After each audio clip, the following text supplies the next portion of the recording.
Hey everybody, it's Logan Chappell here with J.R.Heller. We got Jake Friedman joining me, also part of the J.R.Heller team. And today I just wanted to dive in with Jake, see what got him started in real estate.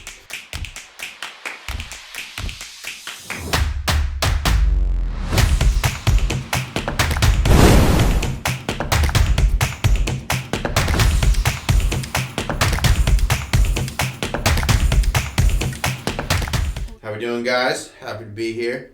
So I got started in real estate at this point probably 3 or 4 years ago. I was actually thrown into a situation where I ended up managing some properties that family members had once. Some other business endeavors that I was in. I was a scrap buyer, and the company that I worked for went out of business. So I transitioned into this, and one thing led to another, and then I ended up getting my real estate license. Made sense. Yeah, exactly. It was just kind of a natural transition into it, and ever since then, I've kind of been, learning my lessons and taking one step at a time and going through. So I'm big in the investment side with rentals and I dabble in flips, more rentals than flips, but so now I'm just kind of working with my license, trying to help other people out. I like working with other investors to kind of help them grow. I like working with a lot of friends and kind of showing them kind of like, hey, here's a way to get into real estate. Yep. Because especially, you got a lot of friends that like maybe you didn't have some of the same advantages that you had or like opportunities that you had. So it's like, hey, like let me kind of show you how to do this and Show them the ropes. Exactly, and help them build like some Passive income. And not only that, but Exactly. also on the flip side, man, you get those fat checks and then those are nice too. I mean, I'm not complaining for sure, but definitely beats a 9 to 5. For sure, man. Definitely did the cubicle grind for a while, and it's what hard. Cubicle grind were you doing? I was a scrap buyer, so okay. So I bought for a foundry. And I handled like the Northeast, a little bit down south to like Virginia, and then about as far as out to like I want to say Indiana. So kind of similar to like a wholesale like real estate kind of gig. You would go into scrap yards and they buy it off like retail from the guy coming in off the street who's got 30, 40, 50 pounds, and then they accumulate it and sell it to places. And that's the recycling process of like was that your family business? Yeah, that was the family business. That Very was cool. So came in at the end of it and got to learn through that process and got to learn that, and then you stepped into the property management side. Yeah, of things, for sure, awesome. definitely, absolutely. So sometimes life throws curveballs at you, and you roll with it. Yeah, exactly. You just adjust. So awesome, dude. Yeah. So what's your focus now? I know right now you have a flip on the market. You got a few rentals in your portfolio. So. Yep, flip on the market. We got some rentals in the portfolio right now. We're looking at selling off a couple things that we've had for a little bit,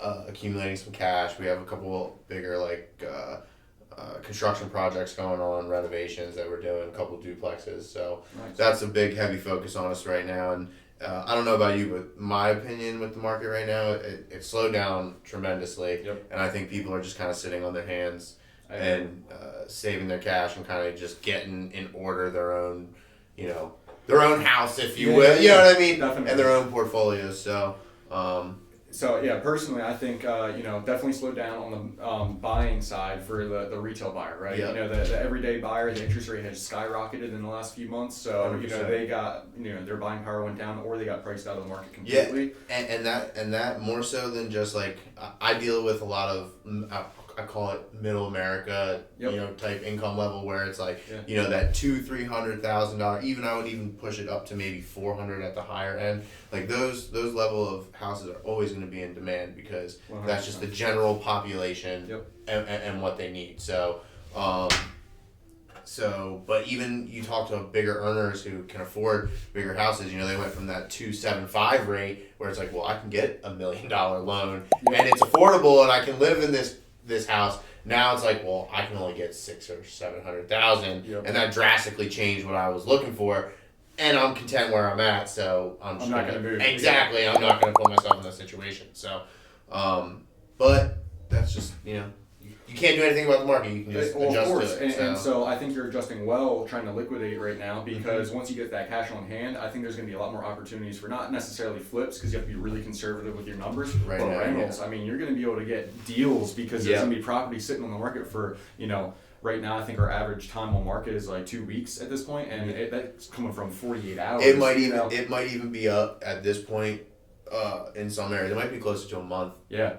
Exactly, which is more of a normal market in real estate, but because we came from such a hot market, the sellers are like, I need to sell. For sure, and it's hard because when I came into real estate, it was like a year or two before COVID had happened. So I just kind of like started to get my feet wet where I was at and kind of learn the process, and then COVID hit and it went crazy. And unfortunate timing, I don't think I was developed enough to take advantage of the COVID situation where it's like people were buying like crazy, and some of these where it's like people are like senior real estate, it's like they're cleaning up. You know what I mean? They're it's not even close because they already had their black book and their contacts and everything, and people in the pipeline. So so it was a little slower for me when COVID came around, but which is nice because if you have rentals and you do that, there's other things to fall back on. But yeah, so that was a big thing, and now that we're coming out of COVID, just adjusting to that different market now. So it's a lot of change. You know what I mean? It's a lot of different environments within a short period of time. Definitely crammed in all at once. So gotta be versatile. Yeah. On one hand, it's hard. Because I'm sure like you said, you probably had some slower months back in COVID and everything. But on the other hand, it's like, well, I just learned a whole lot of I just learned a whole lot of lessons in different markets that could have took someone 10 years to experience. It was condensed into a year and a half. Yeah, exactly. Yeah. So that definitely silver lining, I guess, if you will. 100%. And you're experiencing the effects now with that flip that you have on the market.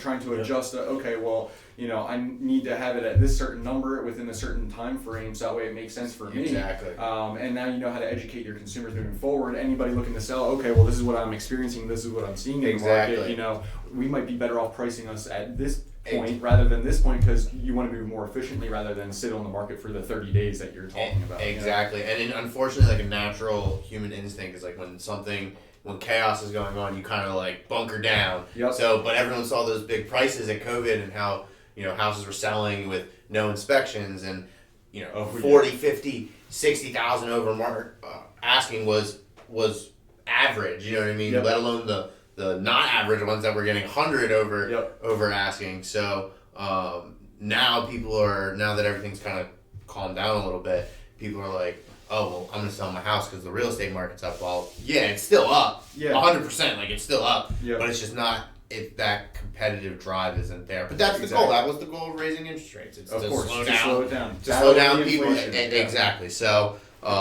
in that aspect, it's doing what it's intended to do. Of course.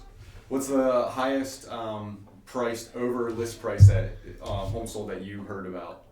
That I heard about? The one was I want to say Ann did it. Okay. It was like 130 over asking or something like that. I heard 225. Yeah, it was insane. It was now insane. that was a listing error, because that was actually when the market kind of cooled off a little bit. This was more recently. This wasn't even in the heat of the market. Yeah. I think we were sitting around like the buyer probably was around a 5%, 6% interest rate. I can't imagine that they were down into 4s, and I can't imagine they're quite at the 8s where we're at now. Yeah, for sure. But they were like, it was definitely after the heat of the market, and that was just an error on the listing. Yeah, the listing agent priced it way low, and I was like, come on, man. Yeah, how are you going to price it that low and then, get 200 over that? Exactly. That's insane. One of the crazier ones I saw, it was just like a small brick, like rancher style. It had a garage in the back, like pull around. So those are nice. You get more space in them. But it was like it had to have been no bigger than 1,500 to 1,700 square feet. Wow. And it had a little creek in the back, and it was what I mean. Like it was cute. It was desirable. But in 1 weekend they had 168 showings and 90 something offers. I actually think I was a part of that. It was down past the Eden down there. Yep, I tried to show that house and I wasn't able to get in. I was working for Ann at the time, so I was like, hey, I can't get in. She was just like, there's like 68 showings today. Just show up. Like, you know what I mean? Like, at that point, like, you know what I mean? Just go. That's exactly what happened. But I told my client, I was like, I'm going to be honest with you. This house ain't worth it. It's way overpriced. Yep. And you're going to compete with 98 million other people. Yeah. I mean, we can throw something together, but I don't know if we're going to get it. Exactly. You know, I probably would err on the side of caution saying that we're not going to get it, you know? And, I mean, selfishly, as an agent, you're sitting here going, you know, well, yeah, this is going to take me at least an hour and a half to put all the paperwork together and, you know what I mean, make sure the contract's right. It's like, you know you're not getting it. It's like... Yeah. I understand. And then, so, but... We do what we can. We do what we can, exactly. So, but our job is to do it. The client tells you, but I'd be honest, you know what I mean? And I tell, like, especially when I work with friends, I tell them, it's like, listen, as your real estate agent, I'll give you the best advice to my knowledge, and if I don't know the answer, I'll go find, you know what I mean? Yeah. I know where to find the answer, and I'll go find it, and I'll give you my opinion. But at the end of the day, like, whatever you tell me to do is what I'm going to do for you. That's how I am too, yeah. And I've told friends, like, hey, don't buy this house. Like, this house is not a good investment. Like, you know, don't do it. And they still say, well, we're going to put an offer in. It's like, okay. And I feel the same in the heat of the market when everybody was waiving inspections. You know, I am a strong believer on the buy side to get an inspection, at least a home inspection. You know, you don't need to get into the all nitty gritty unless you feel fit, you know, but at least get a standard home inspection and they check all your bases. And everybody was waiving them, so my clients would ask me, you know, what do we do here? It's like, well, realistically, I would never tell you to not get an inspection, and like, but if you want to be competitive, you might need to waive it. You know? And exactly, that's what I would tell people. It's like, listen, as a professional, no, I do not suggest you waive your inspections, but there's no houses that are selling with inspections right now. It's just not happening. Especially like nicely done homes, desirable exactly. homes. And unfortunately, what was the most desirable homes during COVID? Your middle America, $200,000-$400,000 houses. So those are the ones that went crazy. Exactly. Yeah, that's what everybody can afford. Exactly. And that's what everybody's comfortable with too. You know. For sure. But on the flip side of that, those are also the properties that in these times where, all right, interest rates are up, they're trying to drive prices down. It's like, all right, well, those are the ones that are not going to fall off a cliff. Of course. You know, the one house you bought for $1.4 million because the interest rate was 3% and your payment's only $4,000. You know what I mean? $4,000 a month. Where at 8% it's what? 7. 8.5, $9,000 a month. It's like, all right, well, if you have to sell that house, you're in trouble. If you plan on living there for 25, 30 years and just paying your... Then it doesn't matter. It doesn't matter, exactly. So what? You'll get the appreciation out of it in the long run. Exactly. You're living this. You're living in $1 million mansion. You know what I mean? Exactly.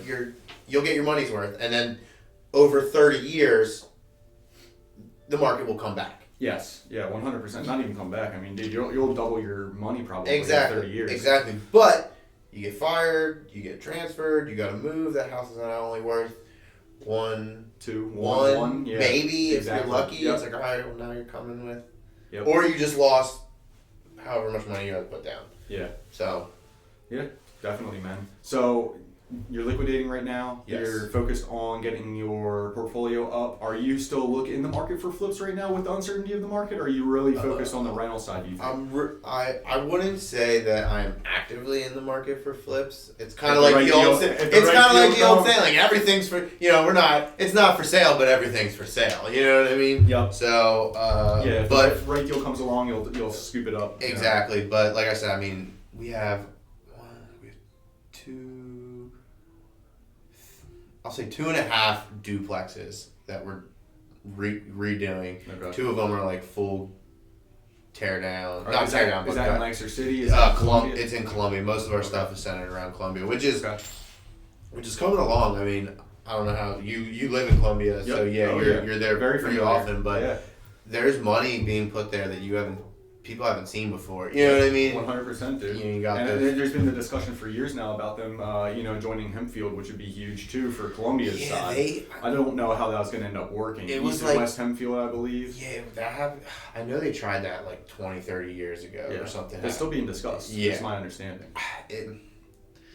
I hope it happens, but I don't think. Well, from a real estate side of things. I hope it happens, but I don't think. And where that will be beneficial would really be for the school system of Columbia. 100%. You know what I mean? I'm concerned about taxes getting shot up at that point. Well, see, it's funny because I would think taxes would go down because your millage rate in Hempfield True. is way low. Columbia has one of the highest millage rates in the county outside of Lancaster 100%. City. And I guess that I was talking from a Hempfield side because even though I have a Columbia address, I'm in Hempfield, and so I'm thinking we're gonna meet in the middle, right? So Columbia's up here and Hempfield's down here. We're gonna come here and balance. I would imagine Columbia would be absorbed into Hempfield. Interesting. You know what I mean? Like you're not gonna change, or it would be Columbia, Hempfield, but also I deal a lot with the borough down there because of all the rentals and they have their code enforcements. Yep. And they hired some new people. They a couple years ago they hired a guy named Mark. I think he actually used to run the borough in Hempfield. Okay. So they've been doing a lot of stuff. He's been really good, I think, for Columbia, just in the sense of attracting business and attracting investor money. And for a long time, Columbia was almost viewed as like the good old boys club. You know what I mean? If you're not from town here, get out. Like we don't want. You know what I mean? Oh yeah. And that was before my time, but I've heard the story. Yeah, and that's kind of how it was. And things are changing. They got new. In my 4 or 5 years dealing with them, there's been 3 different code officers. So they've struggled to kind of find good people, but I think they finally have some good people in place to handle because let's be honest, it's gentrifying. That's what they're doing. They're gentrifying Columbia. So definitely, man. So are you doing your own work when you are doing your rehab for your rentals or? For the most part, we have other people that contractors that we work with. Usually the same guys. Do you have good relationships, or do you kind of shop around still? We have 1 or 2 guys right now that we have good relationships with, but I mean, anyone who's looking at getting in rentals, investing, and it's something I didn't realize when I got in. I learned the hard way. Managing contractors is one of the hardest things to do. Do you use any systems, any automation? It's not so much automations. It's more because contractors are a different breed. You know what I mean? Yeah. Like we're kind of more in a professional forum. You know what I mean? When you're negotiating or when you're talking about something, contractors tend to be more blue collar guys that it's like, hey, I'm not gonna say it nicely to you. I'm gonna screw you, give me my money. You know what I mean? They're a little more. Yeah. So and especially just because I didn't have the actual technical knowledge of the carpentry and engineering and housing exactly. Work, So you take people for their word, and it's just hard to manage. It's hard to tell someone no. Exactly. But we had some other pieces. I brought some other family members in to help, my sister and her fiance, who's been doing contract work for his whole life. Very nice. Yeah, so that's been a huge. So is he doing more management, or is he actually doing the application, or both? Like, is he like a hybrid of management and helping? A little bit of both. He's helped. Yeah. He's tremendously helped us in handling a lot of like little maintenance issues. Yep. Where before it's like, all right, well, I gotta call a plumber, and it's it's $250 just for the plumber to show up. Yeah. You know what I mean? Like, even if anything's not wrong. 100%. So he's helped us in that sense, where it's like we can handle some more stuff. But he's also helped in the sense of he knows how to manage contractors, and he knows, you know what I mean? Like, he's okay to have that confrontation because he knows what he's talking about. Of course. Hey, you know what I mean? This is taking you too long. Hey, that's too expensive. Exactly. Or like, no, like that's a bullshit answer. Exactly. You know what I mean? Like, exactly. So, which is definitely the hardest part. So very cool. Yeah. So how big is your team then at this point? Right now, of like a family side. Yeah. Right now it's 3 of us. So it's me, my sister, and then her fiance that do like the day-to-day stuff. So yeah, it helped me tremendously because I was doing the billing, the accounting keeping, the management. So my sister she went to school for hospitality. So she was working in the hotel business and event management and all that kind of stuff. Yep. So she kind of had like a good base of like people interactions. So and she's a little more organized than, you know what I mean? Yep. As women tend to be. 100% dude. Yes. Over men. My lady keeps me in line. Exactly. Sure. Yeah. Exactly. So so that's been good. So that's allowed me to kind of go out more on the investment, like working with you guys. Yeah. Exactly. Like finding deals and that kind of thing. So definitely. Yeah. So I'm excited for the next couple years to see what. Like you said, I think there's going to be great buying opportunities 100% in the next year or two. We're trying to source them every day. Exactly, which is kind of what led me here, because you guys kind of have a similar mindset of what you're trying to do and where you guys see the market going. So definitely, dude. Yeah. Well, hey, thanks. So how about you? What kind? I don't know. Yeah, I never. I actually started out bartending. Got out of high school, didn't know what I wanted to do. Tried the college thing, dropped out pretty quickly. And I was like, all right, well, gonna start serving drinks because it's easy, fast cash. Exactly. And it's fun when you're young. Yeah, too. exactly. It's like, all right, well, let me meet people. Yeah, exactly. So that's actually what got me in the relationship building. A good friend of mine, he's actually selling multi-million-dollar homes down in Florida now. Nice. Jim Pappas, are you familiar with him at all? The Pappas name sounds very familiar. Okay, so yeah, he had a son, AJ, who is a year or two ahead of me in Hempfield. And I knew his niece I graduated with and everything. So me and him had a good relationship. He knew me from when I worked at the Gold's Gym, when that was a thing. I remember that. Yeah, I do remember that. So I've known him since I was 15 years old, and then got into bartending, and then he wasn't necessarily a regular, but I served him on more than one occasion. We'd see each other and everything, and we would always knew enough to say hello. Exactly, and have a good conversation. And then one day I got back from a girl I was dating at the time when I was in my low 20s, and she ran my bank account dry. We were out in Virginia Beach, and I was negative. I don't even know how much of my account. I'm sitting there on a Tuesday afternoon and serving drinks, and Jim comes in for a lunch, and I'm like, Jim, something's got to change, man. I'm sitting here. You're the second person I've served all day. I'm gonna walk out of here with maybe $40 in my pocket. And I'm negative a couple $100 in my account. Exactly. I gotta fix this. Something's not working here. Something's broken. So he was like, dude, you have the personality for it. You have the people skills, and you have the relationships first and foremost. I knew everybody from Gold's Gym and all the bars scene. Exactly. I met somebody new every single day. And he was like, dude, get into real estate, and and just that small talk that you have to have as a bartender translates very well. Yeah. So I started studying for my exam. Being the age I was, I didn't exactly focus as much as I should have. I left the bar I was at to go work part-time somewhere else. And when I was working there part-time, I got roped into working there full-time. I was having fun. I was I was 22 years old. Yeah, that was the cube stuff. Oh, so I was at Trio at the time. Oh, okay, and then, gotcha. When I was at Trio, I met the lady I'm with today, who is going to be my wife, and we got two kids and everything. So it was a good thing. Everything happens for a reason. But it definitely delayed me getting into real estate.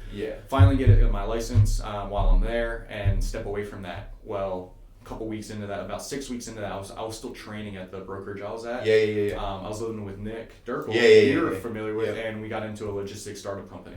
So I was working on that for 2 years. I was our business development manager. I built out a nationwide network of providers, handling our container. And really great stuff, really great experience. Was supposed to be my launch pad to get back into real estate investing. The whole sole purpose as to why I wanted to dive into real estate was for the investment side of things. For sure, absolutely. I was like, dude, let me learn the ins and outs of this, that way I can create generational wealth for myself. For sure, and honestly, that's something they didn't teach us that growing up in school or anything like that. And it's you can buy a house and not only all right, yes, everyone wants to buy low, sell high. That's the goal. Yes. But there's a lot of other advantages that come to owning houses, taxes, depreciation, amortization. You know what I mean? So it's all right, well maybe if, I'm not making a whole lot of money, profit wise, but it's over the course of 25, 30 years, I'm gonna save X, Y, Z in taxes. 100%, dude. I have friends of mine right now that are about our age, and they are millionaires on paper.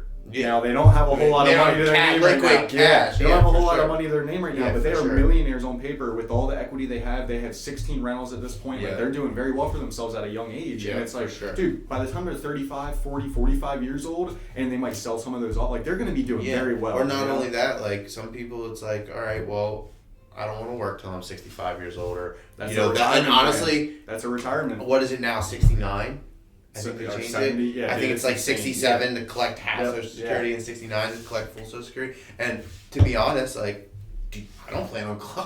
We're gonna pay into Social Security our entire life. And probably never see a dollar of it. Probably not. So gotta create your own retirement plan. And an IRA isn't gonna do it. And it's funny because I don't know. The idea of Social Security is great, but it's pretty much the government telling you you're not good with your money, so let us invest it for you. Exactly. You know what I mean? 100%. So, you hit the nail on the head. Yeah, it's like, I think I could have done a little. Probably a little bit better. Just a little bit. Yeah, a little better. Let me just find one mentor and then run with them for 5 years, and then I'll be good to do it myself. But then everyone who doesn't do it, you got to take care of them. Exactly. So, and it's a fine line. It's a hard thing to juggle. Definitely. Yeah. So I got out of that logistics company after 2 years. We went under with COVID, and I dove right back into real estate. And I was already licensed and practicing that whole time. I was doing deals on the side, but it wasn't my sole focus. And you don't when you're not doing it full time, there's things you miss. Exactly. You know what I mean? Yep. Yeah, and opportunities most importantly. Sure. In real estate, especially real estate sales, being a real estate agent or a real estate broker, you need to be the face of real estate. You need everybody that know you as the real estate guy. Yeah, or gal. Exactly. Have you had any situations where a friend or a family member hasn't used you? I've had it the other way. Really? Yeah, I haven't had any friends or family not use you, but I have had somebody who was using a family member and the family member wasn't providing a quality service, and they were unable to get them under contract within their contract. They were on contract for a year. Yeah. And throughout that year they were striking out, and they were realistically, from my understanding, the realtor was lazy. Gotcha. And so they contacted me then to see if I could help within the first 2 weeks that they were under contract. Yeah, that's awesome. Yeah, that's awesome. Yeah. How about you? You ever have? Yeah, I've had a couple. I've had a couple family members go. Well, and honestly, at the end of the day, people make their own choices, and of course, it is what it is. Of course, and beyond that, I mean, it's not like it was necessarily your primary focus though either. No, so they can't look. That's the whole. That's what I'm saying. You need to be the face of real estate. Exactly. At this point in my career now, everybody who knows me knows that I'm in real estate. I'm a realtor. Yeah, that's your thing. I take care of anyone and everyone in South Central Pennsylvania. However I can assist, you let me know. Even if it's just a consultation, right? Yeah, I talk to people almost every single day. I actually have a guy coming into the office tomorrow who just wants to talk to me about real estate and learn more. Absolutely. I talk to people all the time, how do you become? It's and people don't realize it's so easy, it costs a little bit of money, but comparatively to a school or even a community college, of course, it's after you take the classes and after you pay all your dues that you got to pay, what are you spending? Maybe $2,500. University offers financing options. Yeah, exactly. Real estate courses don't. Exactly. So you got to come out of pocket for it, and then you're upside down $2,000, and you might not get a deal your first year unless you're with the right brokerage or company. Exactly. Yeah. No. You're right. It's hard a lot. Most of my stuff at the beginning came from just stuff that we did. Exactly. You know what I mean? So obviously I'm gonna be the realtor for that. But and then my first venture out was just in my smaller circle, friends and family, and you know what I mean, people within that realm, and then you kind of start to learn the lead gen game, and you start making phone calls and talking to people. Lead generation is huge, but I know a lot of the mainstream brokerages, who I won't name here, they are big referral basis, which we are as well, of course. That's how you build your core business. Absolutely. And that way, you can continue to, domino effect or snowball off of those deals that you have done. But I mean, you still, to be competitive, you need to do some sort of lead generation on top of it. You can't just, write down your 100, people and then call them all and say, hey, I'm in real estate now, and let me know if you or anybody you know. You need to, have some more inbound leads. Yeah, exactly. It's changing. And even from it used to be if you had Zillow. That's all you needed. That's all you needed. That's all you needed was Zillow, and now it's not. You have 6 other all companies that do it. Yeah, exactly. So it's ever changing, and it'll be interesting because now it's you see a lot of younger agents kind of start to. Well, I think that came from the big boom that we had in COVID times. The hot market. Yeah. Everybody got their real estate license because they're oh, this is easy. Exactly. I get one person to sell their home. I'm gonna get it 20, 30 above list price, and I make a quick $10,000. Exactly. That's not how it works. Especially in times like these. Exactly. Not, and people are learning that now. You know what I mean? So yeah, definitely. But it's fun. I mean, again. Yeah. The way it was always told to me, it's different avenues of investment, whether it's stock or whatever it is. I mean, real estate's the only real asset. Yep. I mean, you can buy a stock in a company, but what do you really have? It goes up and down. I mean, exactly. Look at what just happened with the FTX. Yeah. Exactly. This guy just stole billions and billions of dollars from people, pretty much. That's exactly what And happened. a t-shirt and shorts. Yeah. Like, Yeah, seriously, dude. So, yeah, I mean, that doesn't happen with real estate. No, exactly. No one's coming unless you don't pay your taxes. Unless you don't pay your taxes, then they will come pay your taxes. They will come and take your stuff. That's true. Yes. Yeah, but it'll always be there. So yeah, definitely, dude. yeah, and it's cliche, but God ain't making any more land, right? It's very, very true. Yeah. That's why Elon's looking to go take us to Mars. I Dude. know. Yeah. We'll see. That's crazy. And now there's virtual real estate. I haven't dabbled in any of that, but I am intrigued. I am It's interested, just- but I I know. haven't dabbled. It's what are these going for? It's like you guys put $100,000 into something that's not. Again, it's not like I can't. It's not tangible. Yeah. Exactly. It's not tangible. Like I can't show up and Check on it. exactly. I Like, get it. and yeah, hey, maybe it goes through the roof and it's something crazy, I but feel like it has to the just one- because of the way the world's going with all the technology. And exactly. everything. And I'm not a very big like technology, guru. You know what I mean? I know just enough to like You know. get by. Like I grew up right before like that coding Oh, yeah. era boom. Like I remember the typing classes, and it was just like learning how to type, like that kind of I stuff. took C++ and JavaScript. Like I did do, or not JavaScript, just Java. I did do 2 different computer programming classes, but I mean I was a kid and I had no intentions of taking it anywhere. Exactly. It was like a class and now in high you wish school, you could know? go back and be like, Yeah. oh, Let me learn learn all of this. everything Yeah. you can. Yeah, Like, dude. yeah. For You sure. make $200,000 sitting in your house doing Yep. like and coding. funnel it right back into real estate. Yeah, exactly, and that's what happened with COVID too. A lot of these people that do work in corporate fields that do make good money, they put it in real estate. Yep. Definitely. And it makes sense. Yeah, man. Well, hey, thanks for being here. Yeah, absolutely. Like, subscribe. We are a part of the J.R.Heller team, and we're located in Ephrata, but we cover all of South Central Pennsylvania. If you guys have any ideas on videos or anything that you'd like us to discuss, we're always available and happy to do so. I look forward to hearing from you guys soon. Awesome. Hey, brother. Thanks, man. Appreciate it.